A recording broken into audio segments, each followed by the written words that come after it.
Heyi, sanibonani wengane zakwethu. Ngibingelele bafowethu nodadewethu. Abafowethu, ngeke ngawushayisa kanje nale ndaba le sangimangaza-ke nami.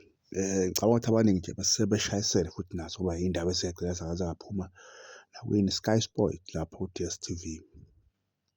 Kuthiwa lo mjida lona-ke i-former Manchester United striker, yabo.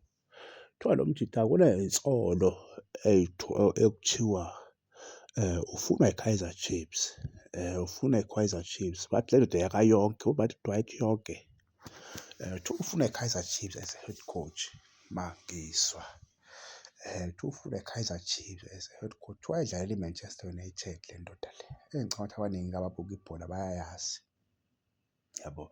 Ngingazi-ke noma bamfunela as a striker coach, kodwa lapha kubhale head coach, yabo, head coach. Indoda mina-ke angikwazi amagalelo ayo i-coach. Ngeke ngithi indoda impela enswembu, cha.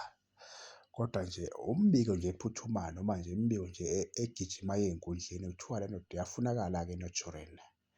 Kungenzeka siyibone-ke, singazi-ke idili le kaFenado ukuthi ihambe yaphelelaphi kanti noma nje bekungamampunge. Hheyi bafethu, ziyathusa le y'ndaba. Kusho ukuthi i-Chiefs ngabe ifihla induku emqubeni, asazi. Sengiqala nami ukushaya amakhala bafowethu, sengiqala ukushaya amakhala ngale y'ndaba Fenado ukuthi kanti ama-journalist la akhipha le y'ndaba ayi-confirm ayey'thathaphi, ayey'thatha kuphi, kodwa akasazi bafowethu.